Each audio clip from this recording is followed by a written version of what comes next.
إن الحمد لله نحمده ونستعينه ونستغفره ونؤمن به ونتوكل عليه ونعوذ بالله من شرور أنفسنا ومن سيئات أعمالنا من يهده الله فلا مضل له ومن يضلله فلا هادي له وأشهد أن لا إله إلا الله وحده لا شريك له وأشهد أن محمدا عبده ورسوله يا أيها الذين آمنوا اتقوا الله حق تقاته ولا تموتن إلا وأنتم مسلمون.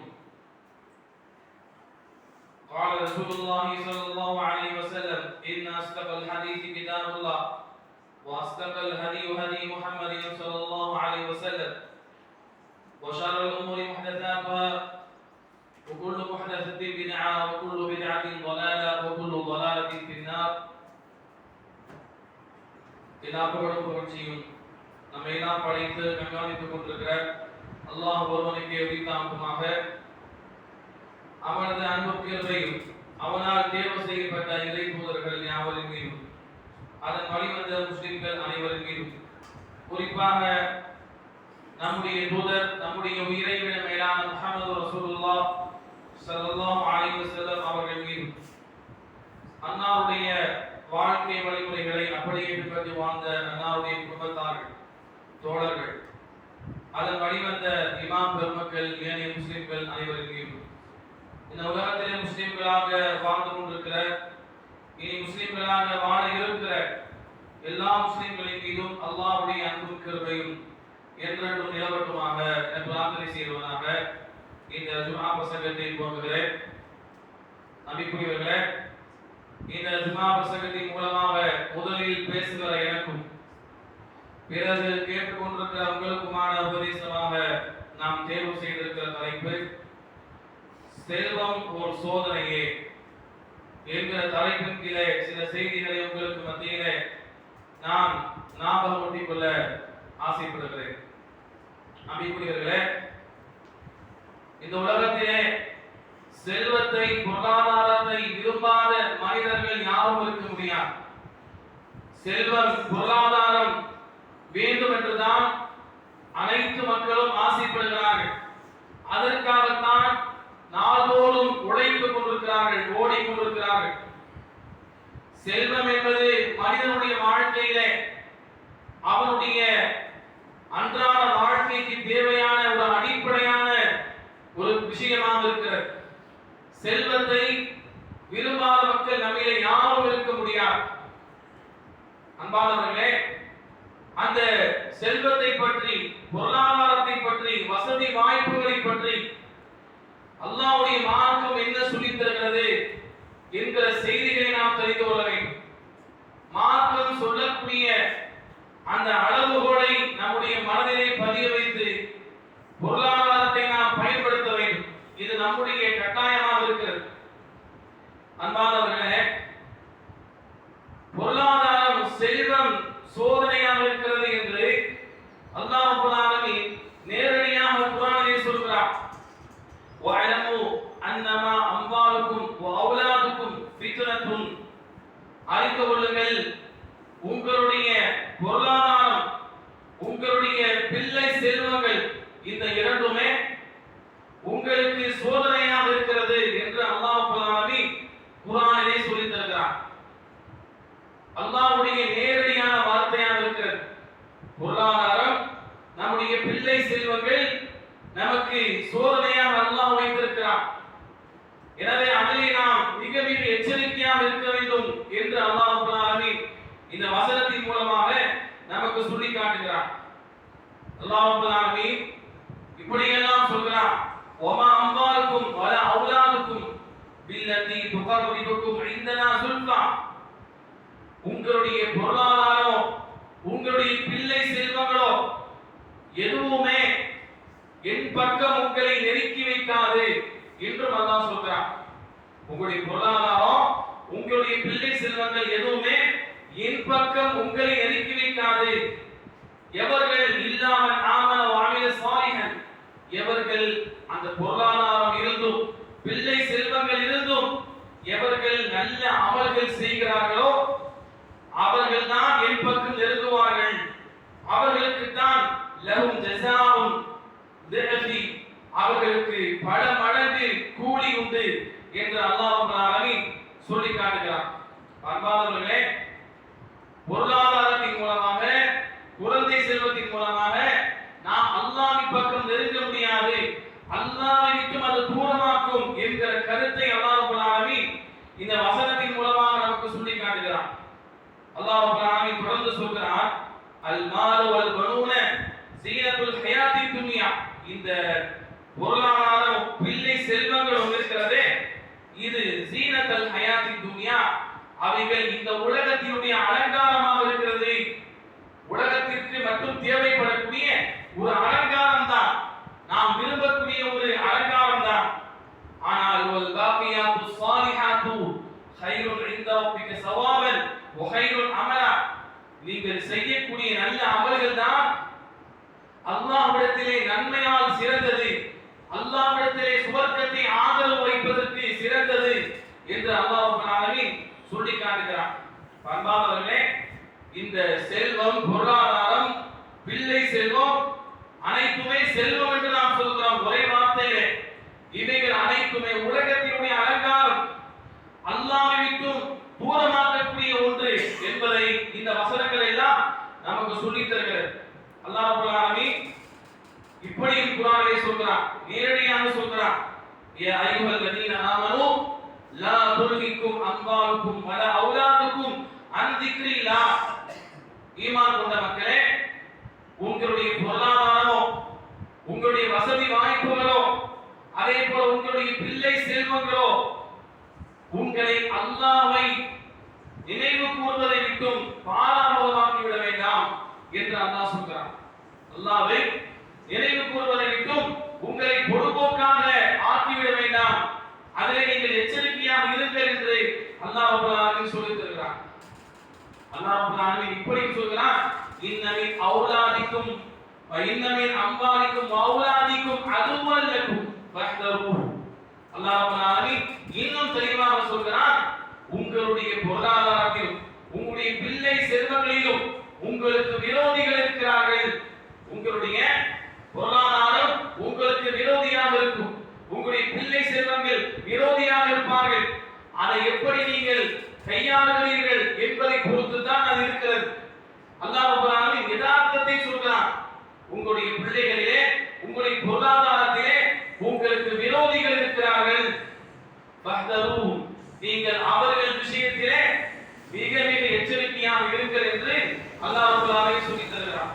அன்பானவர்களே, இந்த பொருளாதாரம் அதிகமாக இருப்பது, பொருளாதாரத்தின் மீது மனிதன் அதிகமாக மோகம் வைப்பது, அது முதலாவது அல்லாஹ்வுடைய திக்ரை விட்டும், அல்லாஹ்வை நினைவு கூர்வதை விட்டும் நம்மை தடுக்கக்கூடியதாக இருக்கிறது.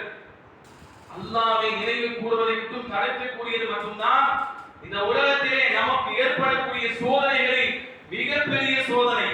அதை நாம் முதலாவது புரிந்து கொள்ள வேண்டும். அன்பானவர்களே, அல்லாஹ்வுடைய தூதர் ஸல்லல்லாஹு அலைஹி வஸல்லம் அவர்கள் சொல்கிறார்கள், லிகுல்லி உம்மத்தின் ஃபித்னத்துன், ஒவ்வொரு சமுதாயத்திற்கும் சோதனை என்பது உண்டு. அல்லாஹ் ரப்பல் ஆலமீன் எதையாவது ஒன்றை குறித்து அல்லாஹ் ரப்பல் ஆலமீன் சோதிப்பான். எதையாவது ஒன்றை குறிப்பாக ஆக்கி ஒவ்வொரு சமுதாயத்தையும் அல்லாஹ் சோதித்திருக்கிறான்.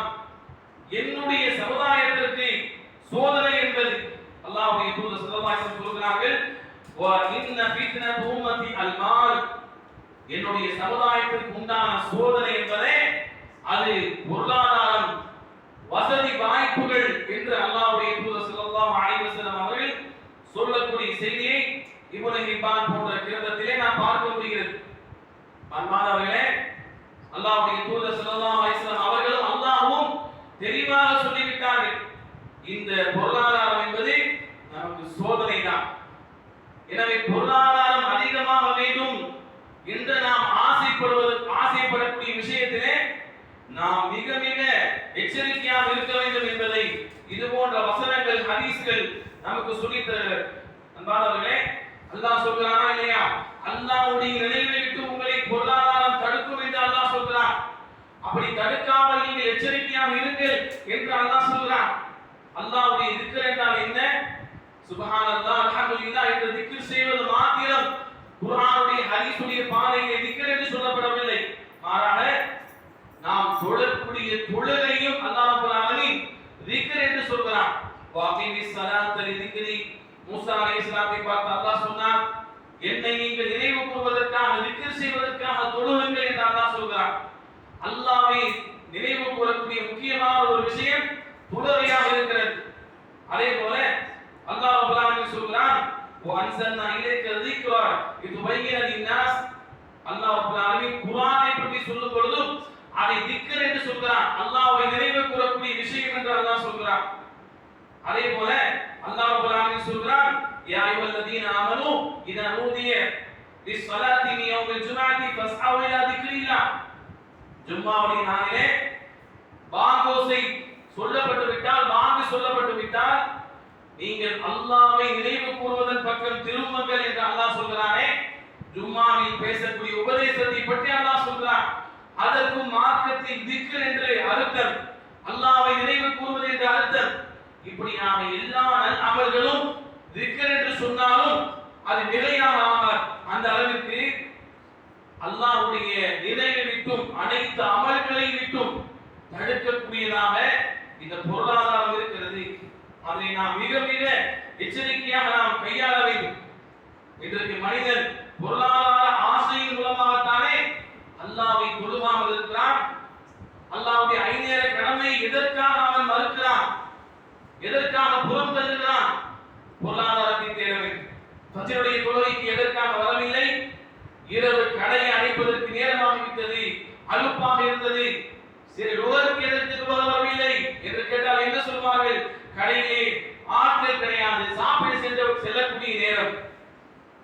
அதே போல அசர் மகரிபை கேட்டால் கடையிலே அதிகமாக வியாபாரம் போடக்கூடிய நேரம். இஷாவை கேட்டால் கடையை எடுத்து வைக்கக்கூடிய நேரம் என்றெல்லாம் தொழுகையை சர்வசாதாரணமாக நாம் எதற்காக விடுகிறோம்? இன்றைக்கு இஸ்லாமிய சமுதாயத்திலே தொழுகையை விடக்கூடியவர்களை நீங்கள் பார்க்கலாம். அவர்கள் இந்த பொருளாதாரத்தை மட்டுமே நோக்கமாக கொண்டிருக்கிறார்கள். பொருளாதாரத்தை சம்பாதிப்பதிலே அவர்கள் தங்களுடைய நேரங்கள் அனைத்தையும் செலவு செய்கிறார்கள். சன்மானவர்களே, இது எவ்வளவு பெரிய சோதனை! அல்லாஹ்வை நினைவு கூறக்கூடிய கடமையாகிய தொழுகையை விட்டு இந்த பொருளாதாரம் நம்மை தடுக்கிறது என்று சொன்னால் இது எவ்வளவு பெரிய சோதனை என்பதை நாம் புரிந்து கொள்ள வேண்டும். பொருளாதாரத்தை எப்படி வேண்டுமானாலும் சேகரிக்கலாம். அல்லாஹ்வுடைய கடமைகளை புறம் தள்ளித்தான் சேகரிக்க வேண்டும் என்ற எந்த ஒரு நிர்பந்தமும் கிடையாது. அல்லாஹ் ரப்பல் என்ன சொல்கிறான்? நீங்கள் ஜும்மா தொழுகைக்காக அழைக்கப்பட்டால் அல்லாஹ்வை நினைவு கூறுவதற்காக விரைந்து வாருங்கள். அடுத்து அல்லாஹ் தொடர்ந்து சொல்கிறான், உங்களுக்கு தொழுகை ஃபைதா குதியத்தி ஸலாத்து ஃபந்தஷிரு ஃபில் அர்த். தொழுகை நிறைவேற்றப்பட்டு விட்டால், முடிக்கப்பட்டு விட்டால் நீங்கள் உலகத்திலே பறந்து செல்லுங்கள், வியாபாரம் செய்யுங்கள் என்றுதான் அல்லாஹ் சொல்கிறான். அல்லாஹ் வியாபாரம் செய்யக்கூடாது என்று சொல்லவில்லை. ஆனால் அல்லாஹ்வை மறந்து, அல்லாஹ்வுடைய மார்க்கத்தை படிப்பதை மறந்து, அல்லாஹ்வுடைய மார்க்கத்தை கேட்பதை மறந்து, அல்லாஹ்வுடைய மார்க்க கடமையை மறந்து நாம் பொருளாதாரத்தை திரட்டக்கூடிய வேலைகளை முழுமையாக இறக்கிவிடக் கூடாது. அன்பானவர்களே, இப்படியான பொருளாதாரம் மிகப்பெரிய ஒரு சோதனையாக இருக்கிறது. அந்த பொருளாதாரத்தின் மீதுதான் மனிதன் இன்றைக்கு அதிகமாக ஆசைப்பட்டுக் கொண்டிருக்கிறான். இந்த பொருளாதாரம் நபிமார்களை கூட அல்லாஹ்வுடைய திக்ரை விட்டு தூரமாக்கியது. ஒரு சமயத்துல சுலைமான் அலைஹிஸ்ஸலாம் அவர்களுக்கு அல்லாஹ் ரப்பல் ஆலமீன் நிறைய வளங்களை கொடுத்திருந்தான். அல்லாஹ் ரப்பல் ஆலமீன் அவர்களுக்கு உலகத்தினுடைய ஆட்சியை கொடுத்திருந்தான். ஒரு சமயத்தில் சுலைமான் அலைஹிஸ்ஸலாம் அவர்களுக்கு முன்னால் அவர்களுடைய குதிரைகள் வந்து நிறுத்தப்படுகிறது. மாலை நேரம், அசருடைய நேரம். முந்தைய சமுதாயத்தில் நபிமார்களுக்கும் தொழுகை கடமையாக இருந்தது. நாம் ஹதீஸ்களிலே பார்க்க முடிகிறது. சுலைமான் அலைஹிஸ்ஸலாம் அசர் நேரம் அவர்களுக்கு முன்னாடி அவங்களுடைய குதிரைகள் நிறுத்தப்படுகிறது. அவற்றை அவர்கள் பார்த்துக் கொண்டிருக்கிறார்கள். பார்த்துக் கொண்டிருக்கும் பொழுது அல்லாஹ்வை தொழக்கூடிய நேரம் தவறிவிட்டது. அதற்காக அவர்கள் சொல்கிறார்கள், வகால இன்னி அஹ்பப்து ஹுப்பல் கைரி அன் ذிக்ரி ரப்பி ஹத்தா தவாரது பில் ஹிஜாப். சூரியன் மறையும் வரைக்கும் அல்லாஹ்வை நினைவு கூறுவதை விட்டு நான் பாராமுகமாக இருந்து இந்த குதிரைகளை பார்த்து நான் ஆசைப்பட்டு விட்டேனே. அவர்கள் சொல்கிறார்கள், இந்த குதிரையை பார்த்து நான் ஆசைப்பட்டு அதை கவனிப்பதிலேயே அல்லாஹ்வை தொழுகாமல் நேரத்தை நான் தவற விட்டு விட்டேனே என்று சுலைமான் அலைஹிஸ்ஸலாம் அவர்கள் சொல்வதாக அல்லாஹ் குர்ஆனில் சொல்றான். பொருளாதாரம் அதிகமாக இருந்தா அது நபிமார்களாக இருந்தாலும் கூட அவர்களையும் அல்லாஹ்வை விட்டு தூரமாக்கும் என்பதற்கு அல்லாஹ் குர்ஆனில் இந்த வசனத்தை நமக்கு ஆதாரமாக சொல்றான். நபிமார்களுக்கு அந்த நிலைமைனா நம்முடைய நிலைமையை நாம் யோசித்து பார்க்க வேண்டும். அன்பானவர்களே, நாம் எப்படி இருக்கிறோம் யோசித்து பாருங்கள். அல்லாஹ் நம்மை படைத்த நோக்கம் என்ன? அவனை வணங்குவதற்காக மட்டும்தான் அல்லாஹ் படைத்திருக்கிறான். எதற்காக நாம் சாப்பிடுகிறோம்? பொருளாதாரத்தை தேடி வெளியே செல்கிறோம். நமக்கு உணவு வேண்டும். உணவு இருந்தால் சாப்பிட முடியும். சாப்பிட்டால் மட்டும்தான் உயிர் வாழ முடியும். நம்முடைய உயிர் வாழ்வது எதற்காக? ஒமா கலகத்துல் ஜின்ன வல் இன்ஸ இல்லா லியஅபுதூன். மனித வர்க்கத்தையும் ஜின் வர்க்கத்தையும் என்னை வணங்குவதற்காக மட்டும்தான் நான் படைத்திருக்கிறேன் என்று அல்லாஹ் சொல்கிறானே. அன்பானவர்களே, அல்லாஹ் நம்மை படைத்த நோக்கத்தை விட்டும் நம்முடைய எத்தனை நபர்களுடைய பொருளாதார தேடல் நம்மை தூரமாக்கி கொண்டிருக்கிறது, ஆரம்பமாக்கி கொண்டிருக்கிறது, பொறுப்போக்காக ஆக்கி கொண்டிருக்கிறது. யோசித்து பாருங்கள். இன்றைக்கு நம்மிலே எத்தனை நபர்கள் சரியாக 5 நேரம் ஜமாத்திற்கு வந்து தொழுகிறோமா? அவருடைய உள்ளத்திலே கை வைத்து பேசிக் கொள்ளுங்கள். தனிமையிலே உட்கார்ந்து அமர்ந்து பேசுங்கள். அல்லாஹ் படைத்த நோக்கம் அவனை வணங்குவதற்காகத்தான். அந்த நோக்கத்தையாவது நான் சரியாக செய்கிறேனா? குர்ஆன் ஓதுவது 2வது இருக்கட்டும், மார்க்க கல்வி படிப்பது 2வது 3வது இருக்கட்டும், மற்ற நல்ல அமல்கள், உபரியான அமல்கள் 4வது 5வது இருக்கட்டும். முதலாவது அடிப்படையானது அல்லாஹ்வை வணங்குவது. எனக்கு பொருளாதாரத்தை கொடுத்தது, எவ்வளவு காசு பணங்களை கொடுத்தது அல்லாஹ் தானே. அந்த அல்லாஹ்வை 5 நேரம் நான் பள்ளிக்கு வந்து ஜமாத்தோடு தொழுவதற்கு எனக்கு முடிகிறதா? யோசித்து பாருங்க. எத்தனை நபர்களுக்கு சர்வ சாதாரணமாக ஜமாத்து தவறப்படுகிறது. அதற்கு காரணம் என்ன? பொருளாதாரத்தை தேட வேண்டும் என்று சொல்லியே நாம் அல்லாஹ்வுடைய கடமைகளை சர்வ சாதாரணமாக புறம் தள்ளுகிறோமா இல்லையா? மாணவர்களே, அல்லாஹ்வை விட்டு நம்முடைய பொருளாதாரம் நம்மை தூரமாக்குவதுதான் ஆக பெரிய சோதனை என்பதை நாம் அடிப்படையாக நாம் புரிந்து கொள்ள வேண்டும். அல்லாஹ் அப்படித்தானே சொல்கிறான், அல்ஹாகுமுத் தகாசுர் ஹத்தா சுர்துமுல் மகாபிர். இப்படி நாம் சென்று விட்டால், எச்சரிக்கையாக இல்லாமல் இருந்து விட்டால், பொருளாதாரம் எந்த அளவிற்கு நமக்கு சோதனையாக இருக்கிறது, எந்த அளவிற்கு சோதனை என்று குர்ஆனும் ஹதீஸும் சொல்கிறது என்பதை பற்றி நாம் சுதாரிக்க தவறிவிட்டால், எச்சரிக்கையாக இருக்க தவறிவிட்டால், அது நம்மை கபருக்கு செல்லும் வரைக்கும் விடாது. அல்லாஹ் சொல்கிறான், அல்ஹாகுமுத் தகாசுர். பொருளாதாரத்தை அதிகமாக தேட வேண்டும் என்கிற ஆசை உங்களை அல்லாஹ்வை விட்டு பாராமுகமாக்கி விட்டது. ஹத்தா சுர்துமுல் மகாபிர். உங்களை நீங்கள் கபரை சந்திக்கும் வரை அந்த ஆசை உங்களை விடாது என்று அல்லாஹ் சொல்கிறானே. கபரை சந்திக்கும் வரைக்கும் விடாது. கபரில் வைக்கப்பட்ட பின்பு அல்லது மரணம் வரக்கூடிய சமயத்திலே நாம் சுதாரிப்போம். இறைவா, இந்த பொருளாதாரத்திற்காக ஓடி சேமித்தேனே, வீடு கட்ட வேண்டும் என்று சேமித்தேனே, ஆனால் வீடு கட்டுவதற்கு முன்னால் மலக்குல் மௌத் வந்து விட்டாரே. இந்த பொருளாதாரத்தை வைத்துத்தான் கடனை அடைக்க வேண்டும் என்று முக்கால் வாசி சேர்த்து விட்டேனே, கடனை அடைப்பதற்கு முன்னால் மலக்குல் மௌத் வந்து விட்டாரே. அந்த நேரத்திலே நாம் சுதாரித்து எந்த பயனும் கிடையாது.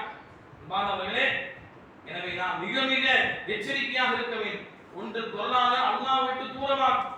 இன்னொன்று இரண்டாவது பொருளாதாரம் எந்த அடிப்படையில் சோதனை என்றால், நம்முடைய இந்த உலக வாழ்க்கை தான் நிரந்தரமானது என்கிற சிந்தனையை நமக்கு அதிகமாக தரக்கூடியது நம்முடைய பொருளாதாரம். இரண்டாவது சோதனை, உலக வாழ்க்கை தான் நிரந்தரம், மறுமை எல்லாம் எப்பொழுதோ வரும், உனக்கு உடனே மரணம் வராது, மறுமை வராது என்கிற சிந்தனையை நமக்கு அதிகமாக கொடுக்கக்கூடியது நம்முடைய பொருளாதாரம். இதுதான் சொல்கிறான், வைகுலி குலி உமசதி உமசா. புறம் பேசி திரியக்கூடிய ஒவ்வொருவருக்கும் கேடுதான் என்று அல்லாஹ் சொல்லிவிட்டு என்ன சொல்கிறார்? அல்லதி ஜமஅ மாலஹு அத்தலா. அந்த புறம் பேசக்கூடியவன் என்ன செய்கிறான்? அப்ப அல்லாஹ் சொல்கிறான், அவன் தன்னுடைய பொருளாதாரத்தை எண்ணிக்கொண்டிருக்கிறான். பொருளாதாரம் அதிகமா வந்துருச்சா அவன்கிட்ட புறம் பேசக்கூடிய குணம் இருக்கும் என்று மார்க்கம் சொல்கிறது. இந்த வசனம் சொல்கிறது. எல்லா தீய குணத்திற்கும் பொருளாதாரம் ஒரு அடிப்படையான காரணமாக ஆகிவிடுகிறது. தான் சம்பாதிக்க வேண்டும் என்பதற்காக பிறரை பற்றி அவதூறு பேசுவான். அவனை தாழ்த்த வேண்டும், அவனை விட நான் அதிகமாக சம்பாதிக்க வேண்டும் என்பதற்காக பொறாமை பற்றி அவனை பற்றி புறம் பேசுவான், அவதூறு பேசுவான். இவைகள் எல்லாம் பொருளாதாரத்தின் மீது மனிதன் கொண்டிருக்கக்கூடிய அந்த ஆசைதான் காரணமாக இருக்கிறது என்று அல்லாஹ் சொல்லித் தருகிறான். மாணவர்களே, இன்றைக்கு பார்க்கிறோமா இல்லையா? உடன் பிறந்தவர்கள் அடித்துக் கொள்கிறார்கள், சண்டையிட்டுக் கொள்கிறார்கள், கொலை செய்யக்கூடிய இடம் வரைக்கும் செல்கிறார்கள் என்றால் காரணம் என்ன? இந்த பொருளாதார ஆசைதான். பணம் வந்துவிட்டால் அனைத்து தவறான குணமும் வருவதற்கு அது காரணமாக இருக்கும் என்பதை அல்லாஹ் ரப்பல் ஆலமீன் இந்த வசனத்தின் மூலமாக சொல்லித் தருகிறான்.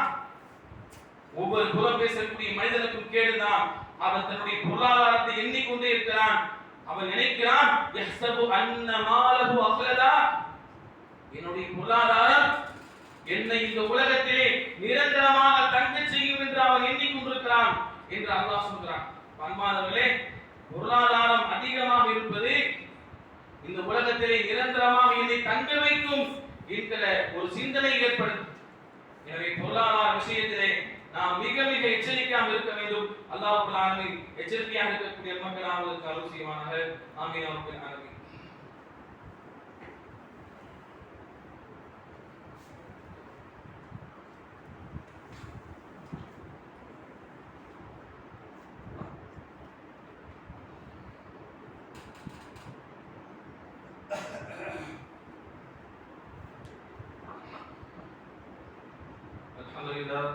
அல்ஹம்துலில்லாஹ் வஸ்ஸலாத்து வஸ்ஸலாமு அலா மன் நபிய பஅத். அன்பிற்குரியவர்களே, பொருளாதாரம் செல்வம் என்பது ஒரு சோதனை என்கிற செய்தியை நாம் பார்க்கிறோம். முதலாவது பொருளாதார தேடல், அந்த ஆசை அதிகமாக நம்மிடம் இருந்தால் அது அல்லாஹ்வை விட்டு நம்மை தூரமாக்கும் என்கிற செய்தியை நாம் பார்க்கிறோம். இன்றைக்கும் பாருங்களேன், ஜும்மாவுடைய நாள் அதற்கு நமக்கு சாட்சியாக இருக்கிறது. இமாம் மிம்பரில் ஏறுவதற்கு முன்னால் எத்தனை நபர்கள் வந்தோம். ஜும்மாவுடைய நாளாக இருந்தாலும் கூட எதற்காக பிந்துகிறோம்? இந்த உலகத்தை தேடி. ஜும்மாவுடைய நாளில் கூட உலகத்தை தேடித்தானே அலைந்து கொண்டிருக்கிறோம். அல்லாஹ் எவ்வளவு நன்மை தர்றான். நீங்க விரைவாக ஜும்மாவுக்கு வந்தீங்கன்னா இமாம் மிம்பரில் ஏறும் வரைக்கும் முதலாவது வரக்கூடிய நபருக்கு ஒட்டகத்தை குர்பானி கொடுத்த நன்மை, இரண்டாவது வரக்கூடிய நபருக்கு மாடை குர்பானி கொடுத்த நன்மை, மூன்றாவது வரக்கூடிய நபருக்கு ஆட்டை குர்பானி கொடுத்த நன்மை, நான்காவது வரக்கூடிய நபருக்கு கோழியை குர்பானி கொடுத்த நன்மை, ஐந்தாவது வரக்கூடிய நபருக்கு கோழியினுடைய முட்டையை குர்பானி கொடுத்த நன்மை. கோழியையும் கோழி முட்டையையும் இஸ்லாத்துல மற்ற நேரத்துல குர்பானி கொடுக்க முடியாது. நம்ம குர்பானி கொடுக்கிறோமா? முடியாது. ஆனா கோழியையும் கோழி முட்டையையும் குர்பானி கொடுப்பதற்கு, அந்த வாய்ப்பை பெற்றுக் கொள்வதற்கு ஒரு சரியான ஒரு வாய்ப்பு நேரம் இந்த ஜும்மாவுடைய நாள். இமாம் மெம்பரில் ஏறும் வரைக்கும் அந்த நன்மை உண்டு. இமாம் மெம்பரில் ஏறிவிட்டால் அல்லாஹ்வுடைய தூதர் சொன்னார்கள், ஒவ்வொரு பள்ளியினுடைய வாசலிலும் 2 மலக்குமார்கள் இருப்பார்களாம். இமாம் மெம்பரில் ஏறும் வரைக்கும் வரக்கூடிய மக்களுடைய பெயர்களை பதிவு செய்வார்கள். இமாம் மெம்பரில் ஏறிவிட்டால், வாங்க சொல்லப்பட்டு விட்டால், இமாமுடைய உபதேசத்தை கேட்பதற்காக மலக்குமார்கள் வந்து அமர்ந்து விடுகிறார்கள். 7 மூடப்படுகிறது. நம்முடைய முழுமையான ஜும்மாவுடைய அந்த நன்மை இல்லாமல் போய்விடுகிறது. 7 பதிவு செய்யப்பட்டால் முழுமையான நன்மை கிடைக்கிறது. இந்த ஜும்மாவுடைய வாரத்திற்கு ஒரு முறை கூட எதற்காக நம்மால் விரைந்து பள்ளிக்கு வந்து இந்த நன்மையை நம்மால் பெற முடியவில்லை. மறுமையின் நன்மையை விட உலகத்தின் நன்மை தான் நாம் பெரிதாக பார்க்கிறோம். அதற்கு காரணம் என்னவென்றால் பொருளாதார ஆசை, பொருளாதார தேடல். அன்பானவர்களே, இப்படியாக என்றைக்கு நம்மிடத்திலே பொருளாதார தேடல் அதிகமாக இருக்கிறதோ அன்றைக்கு நிச்சயமாக நம்மால் அல்லாஹ்வின் பக்கம் நெருங்கவே முடியாது. பொருளாதார தேடலை, அந்த ஆசை என்றைக்கு நாம் குறைத்துக் கொள்கிறோமோ அன்றைக்கு தான் இந்த உலக வாழ்க்கை நிரந்தரம் அல்ல, மறுமை என்ற ஒன்று இருக்கிறது, மரணம் என்ற ஒன்று இருக்கிறது, என்னுடைய மரணத்திற்கு பின்னால் கபருடைய வாழ்க்கை ஒன்று இருக்கிறது என்கிற சிந்தனை வரும். எனவே பொருளாதார விஷயத்திலே நாம் மிக மிக எச்சரிக்கையாக இருக்க வேண்டும். அல்லாஹ்வுடைய தூதர் ஸல்லல்லாஹு அலைஹி வஸல்லம் சொன்னாங்க, மனிதன் வளர்ந்து பெரியவனாக ஆனாலும் கூட, பெரிய மனிதனாக ஆனாலும் கூட இரண்டு ஆசை மட்டும் அவனுக்கு போகவே போகாது. ரசூலுல்லாஹ் சொல்றாங்க, முதலாவது ஆசை பொருளாசை, பொருளாதாரத்தை அதிகமாக தேட வேண்டும் என்கிற ஆசை. இரண்டாவது சொன்னாங்க நீண்ட நாட்கள் வாழ வேண்டும் என்கிற ஆசை. இரண்டையும் சேர்த்து புரியுங்கள். என்றைக்கு பொருளாதார ஆசை வந்து விடுகிறதோ அன்றைக்கு நீண்ட நாள் உலகத்திலே வாழ வேண்டும் என்கிற ஆசை வருகிறது. அந்த ஆசை வந்து விட்டால் அது யதார்த்தமாக மறுமையை மறக்கக்கூடிய ஒரு நிலைக்கு நம்மை தள்ளிவிடுகிறது. எனவே நாம் மிக மிக எச்சரிக்கையாக இருக்க வேண்டும். சஹாபாக்களை நீங்க பாருங்க, சஹாபாக்களுக்கு மத்தியில நிறைய பொருளாதாரம் இருப்பதை அவர்கள் சோதனையாக பார்த்தார்கள். அப்துல் ரஹ்மான் இப்னு அவுஃப் இது சொல்லக்கூடிய ஒரு சஹாபி, சம்பவம் சொல்லப்பட்ட சம்பவம் தான். ஆனால் நாம் படிப்பனை பெற்றிருக்கிறோமா? பேசுகிற நானும் கேட்கிற நீங்களும் ஒருவரை ஒருவர் சுய பரிசோதனை செய்ய வேண்டும். அப்துல் ரஹ்மான் இப்னு அவுஃப்க்கு ரலியல்லாஹு அன்ஹு அவர்களுக்கு நோன்பு திறக்கும் பொழுது உணவு வந்து வைக்கப்படுகிறது, விதவிதமான உணவு. நோன்பு திறக்கக்கூடிய நேரத்தில் பசி எவ்வளவு கடுமையாக இருக்கும், அந்த உணவை பார்த்தால் எவ்வளவு சந்தோஷம் ஏற்படும். அந்த சஹாபி தேம்பி தேம்பி அழுகிறார். கேட்டா சொன்னாங்க, என்னை விட சிறந்தவரான முஸ்அப் இப்னு உமைர், ஹம்ஸா ரலியல்லாஹு அன்ஹு இரண்டு சஹாபாக்கள், என்னை விட சிறந்த சஹாபாக்கள், அவர்கள் மரணிக்கும் பொழுது அவர்களுக்கு இடுவதற்கு கஃன் துணி இல்லாமல், கஃன் அணிவதற்கு கஃன் துணி போடாமல் மரணித்து போனார்கள். அல்லாஹ் ரப்பல் ஆலமீன் எனக்கு இந்த உலகத்திலேயே கொடுத்து விட்டு மறுமையில் என்னை விட்டு விடுவானோ என்று பயந்தார்கள். மாணவர்களே, பொருளாதாரம் சோதனை என்பதை சஹாபாக்கள் புரிந்து கொண்டார்கள். எனவேதான் சஹாபாக்கள் எப்படி எல்லாம் இருந்தாங்க. ஒரு சஹாபி ரசூலுல்லாஹ் இருக்கிறார், பேசிக் கொண்டிருக்கிறார். அந்த சமயத்துல ஒரு பெண் வராங்க. பெண் வந்து, யா ரசூலுல்லாஹ் என்னை நீங்க திருமணம் முடித்துக் கொள்ளுங்கள் என்று கேட்கிறாங்க.